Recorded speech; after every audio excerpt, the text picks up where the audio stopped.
And welcome to WizeUp. I'm Paul Arthur. I want to talk today about climate change, the push towards net zero, and I want to touch on the carbon tax somewhat as well, since it's in the news lots these days. Our guest joining us today is Dr. Kenneth Green.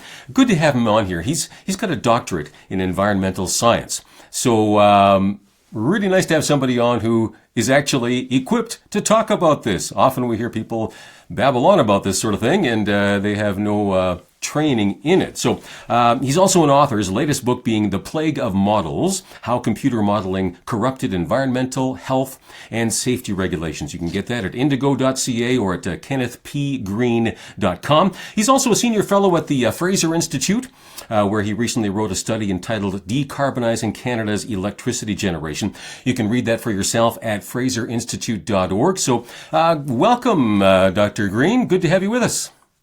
Thanks for having me on. Good to be with you. Yeah, looking forward to the conversation here. Now, the federal government, they're mandating through their clean electricity regulations here that all provinces have net zero electricity grids by 2050, I believe it is. So Ontario has worked pretty hard on this. They phased out coal, right? Coal-fired electricity plants. So your study touches on this quite a bit. I mean, how did that work out for them? Did it, lower electricity costs or otherwise? Well, it didn't lower.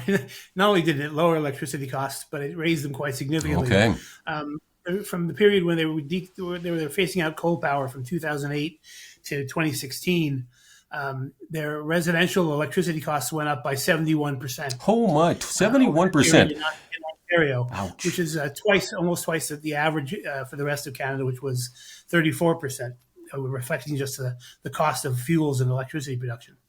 Okay. And in 2016, the Toronto residents were paying $60 more a month for their electricity than the average Canadian. As well, industrial electricity prices went up. So, I mean, the idea that decarbonizing is going to save you money on electricity rates is, of course, is quite fallacious. So they did reduce greenhouse gas emissions, but again at a high cost. So Yes. big picture, if you look at the global environment and global warming and so forth, I mean, how much impact does Canada's contribution to lowering, emissions impact the world? Well, that's an easy one. The answer to that is none. Not like zero. Must have something, but close to zero. Zero.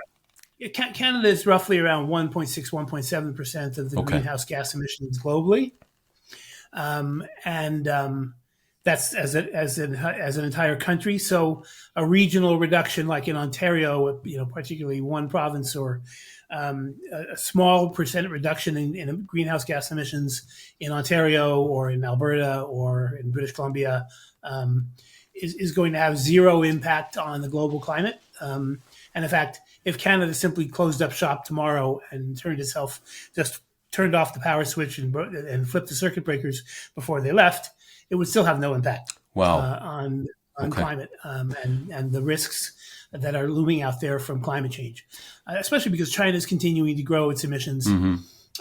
And they while they make promises about they're going to level off sooner or later, there's not much evidence that that's actually going to happen. So whatever Canada can do is basically erased. It's like writing on the sand at the beach. Yeah. Right on the sand in low tide, and then the low tide comes in and washes it away. Yep.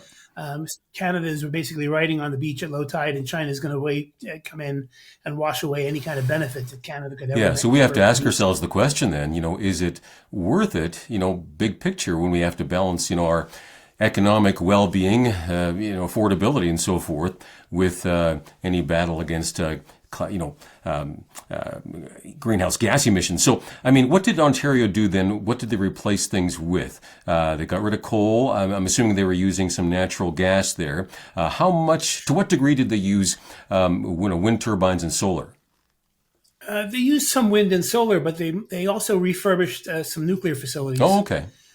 And also, I believe, laid in some extra natural gas, because at that time, when they were getting rid of coal plants, the expectation was that natural gas was really the next major source of electricity production. That it was at the time the discussion was that natural gas is going to be a bridge fuel to some kind of future of even lower carbon fuels, whether that's wind and solar or nuclear fission or nuclear fusion or whatever.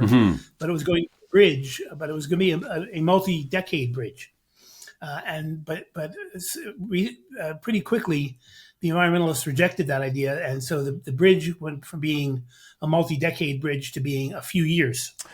But of course, you're not going to build a gas plant with the expectation of only having a few years to operate it, right? So Yeah, all of these things take quite a while to build any kind of well, and to recoup your costs, Yeah. they have to run for 20, 30 years, right? Yeah. Nuclear plants, 40, 50, 60 years are still running and still recouping costs. So the discussion then was really just phase out coal and go to gas.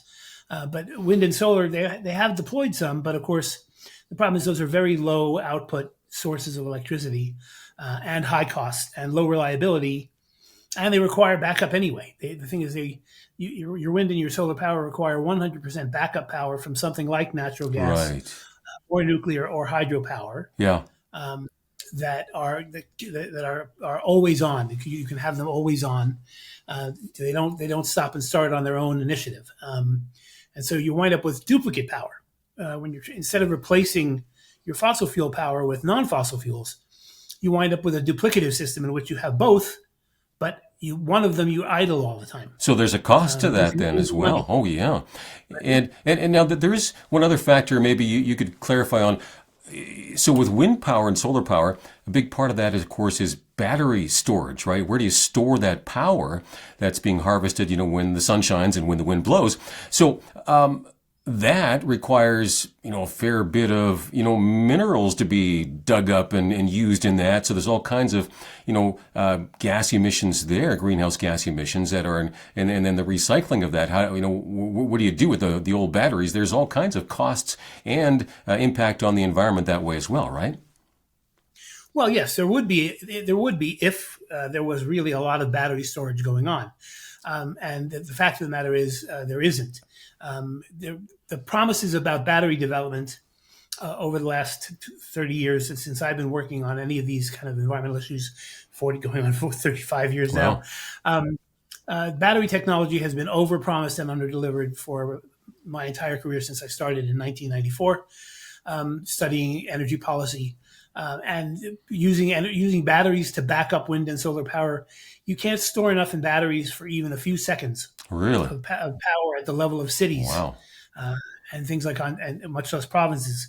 And so battery backup is really something you'd use in a single factory. Maybe you'd have battery backup, but it's not something that really has been deployed anywhere close to scale with regard to industrial or commercial or residential electricity production. And it won't be. The costs are prohibitive. And as you pointed out, the demand for minerals and metals and the mining thereof, which is resisted by environmental groups tooth and nail. Yeah.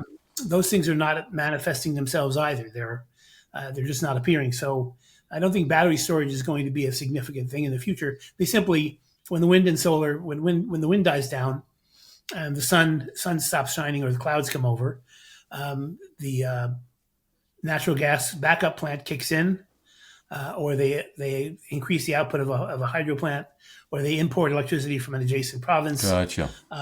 or a place where the wind is blowing or the sun is shining, if they have enough available to them. But there's no real storage of electricity and bulk storage of batteries. Okay. Now with Alberta, again, facing pressure now too to decarbonize. Again, most of ours, I think, are fueled by natural gas. So there's a whole process then to get any kind of solar power. But they're talking about the possibility of nuclear. You mentioned it earlier. These small nuclear electricity producers, right? How long would it take to get those functioning? I mean, I think they're fairly clean, right? As far as for the environment, I think maybe one of the concerns would be safety, I guess, right? How do you close these things down once they're used up and so forth? You don't want any, radioactive stuff leaking out into the environment, right? Right. Well, I mean, so there's many questions there to unpack, particularly with regard to Alberta and the deployment of nuclear power in Alberta, which Alberta doesn't have much experience with nuclear power, as opposed to eastern Canada, where Ontario and Canada was a pioneer in nuclear technology back all the way to World War II. Many people don't know Canada bred the heavy water that was used in early nuclear development in World War II, around World War II. Canada has been a leader in nuclear technology in the East for quite a long time. The West, not so much. And so they'd be establishing all new institutions, right? They'd have to establish all new institutions and organizational structures and infrastructure. So I think it's not a matter of trucking in a nuclear plant or putting one on a small nuclear reactor on a rail car and shipping it over from Ontario and plugging it into the Alberta grid. That's not going to happen anytime soon. And in fact, we read about small modular nuclear reactors. And so far, those are they're paper reactors. There's one approved design, I believe, in the United States, but mostly they're design level reactors that are decades probably from seeing deployment. So you'd be talking about a conventional nuclear power plant, small nuclear power plants, and which they can still build them. They're building them around the world all the time, and so it's not impossible. But it's not going to be a very simple plug-and-play operation. So it's not looking that promising to actually meet this goal by 2050 for Alberta. I mean, is it safe to assume that our current federal government is maybe being very over-optimistic about green power being able to reliably replace fossil fuels by 2050? Well, to be generous or to be fair, they're not the only ones. The entire world, having settled on arbitrary targets with regard to climate change. This is something of a pet peeve of mine, which is so. For example, the United Nations has initially set a arbitrary target of avoiding climate change beyond 2 degrees centigrade by 2100.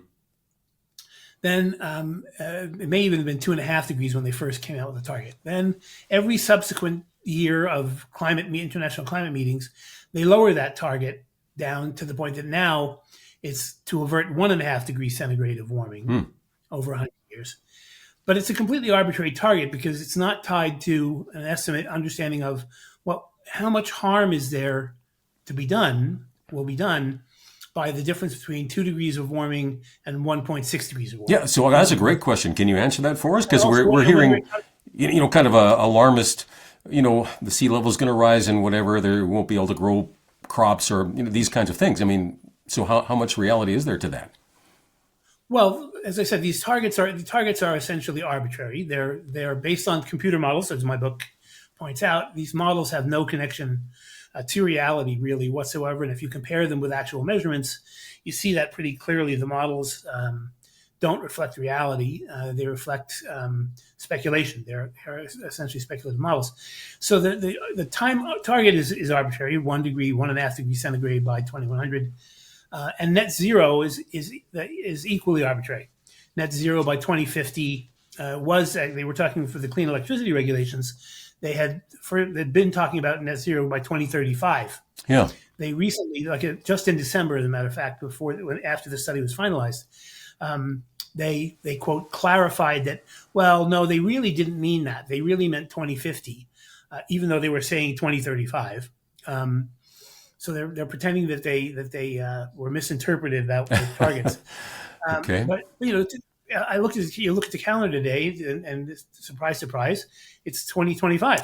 Yeah, who knew, right? I mean, and 2050.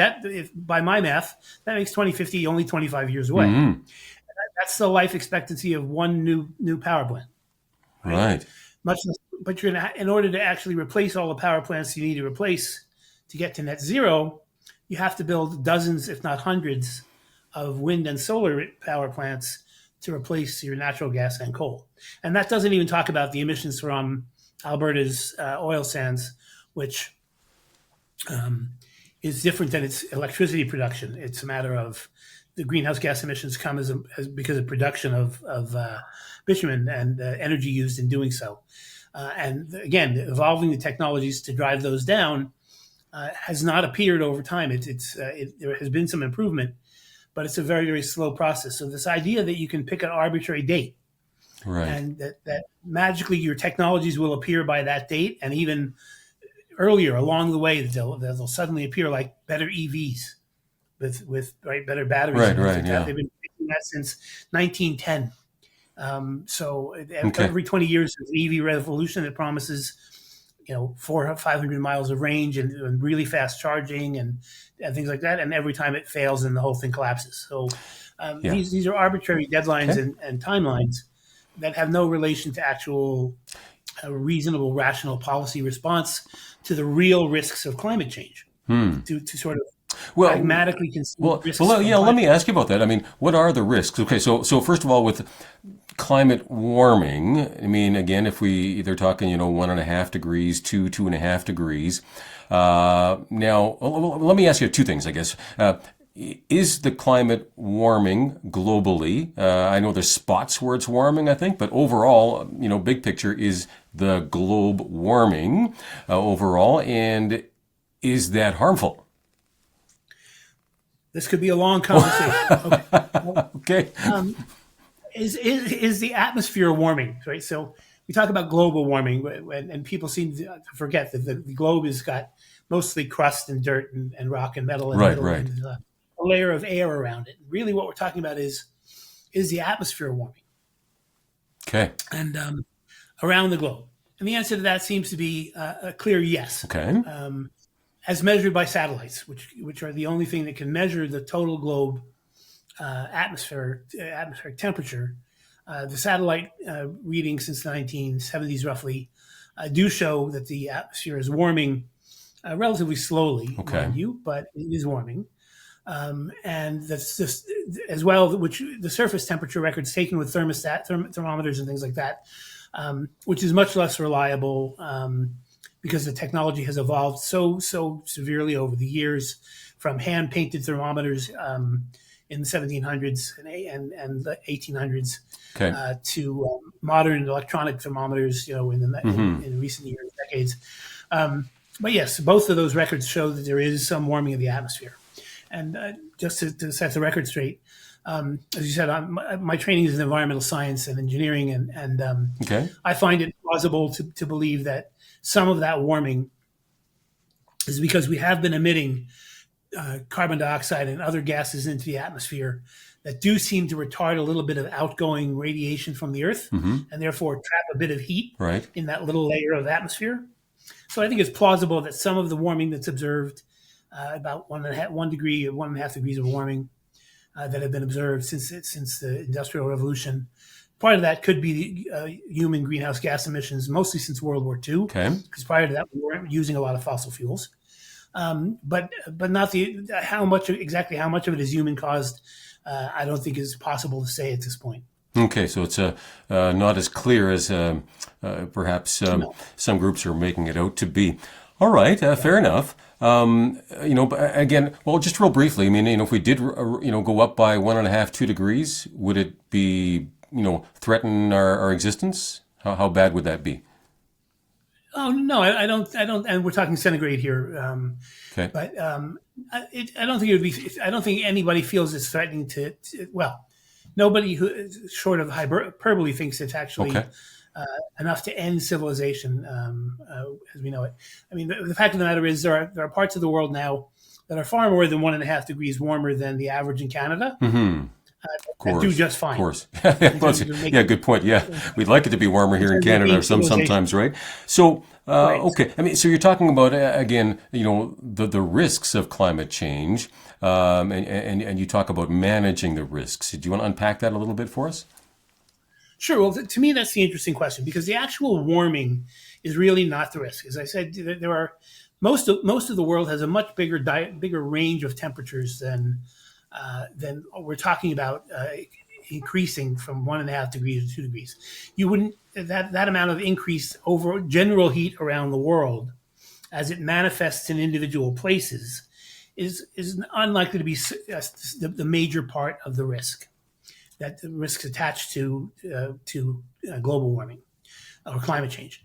The actual risks are things like, if it's warmer, just as in a pot of water, right? You heat a pot of water and you warm it up.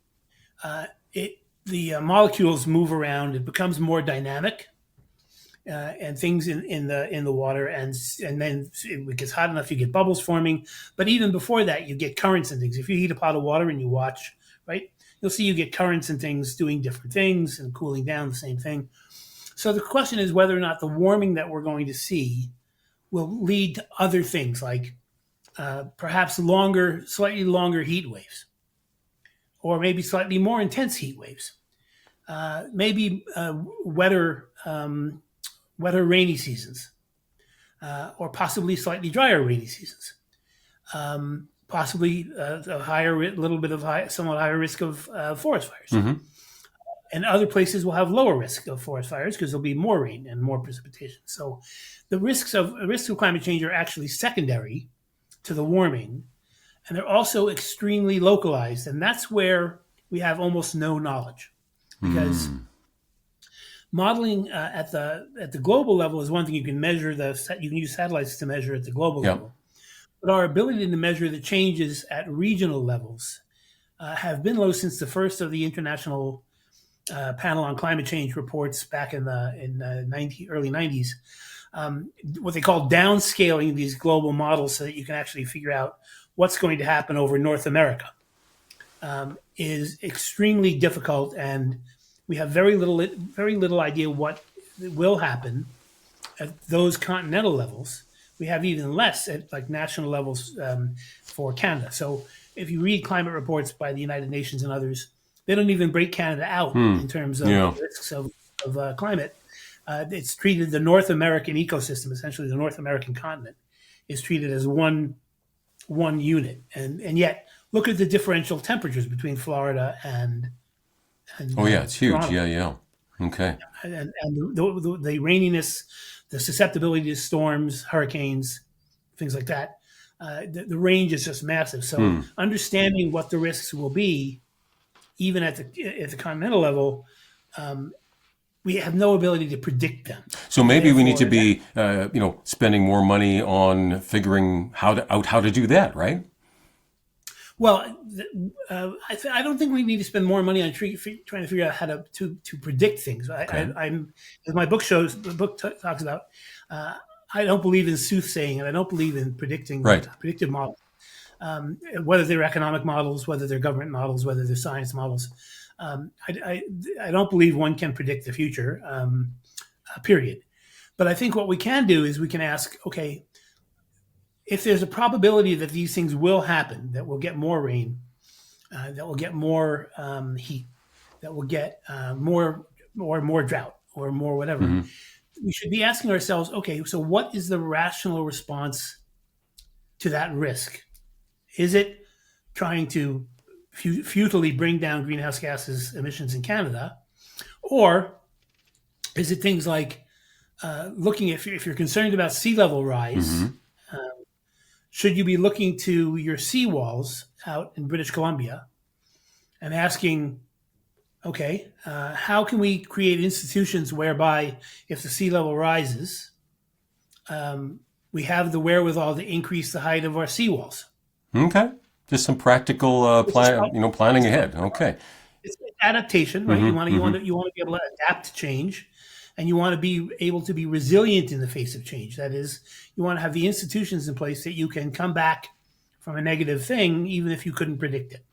Okay. And so I think that's where Canada really has fallen short, and the rest of the world too, because there's no money in it from the standpoint of the United Nations, which has always been motivated by the idea of wealth transfer from the developed world to the undeveloped world. And that's why they focus on greenhouse gas emission reductions, because that's where not to be cynical, but that's where the money is. Yeah. Well, I think, I mean, there's a lot of things at play, including politics and all of this as well, not just purely, altruistic, hey, we want to save the planet here and the climate. So, right. Well, and that's why I wrote the book, which is really good, because I just shake my head as well as, how do we, base our tax spending on, computer models rather than basing it on, actual climate measurements? Makes no sense to me at all.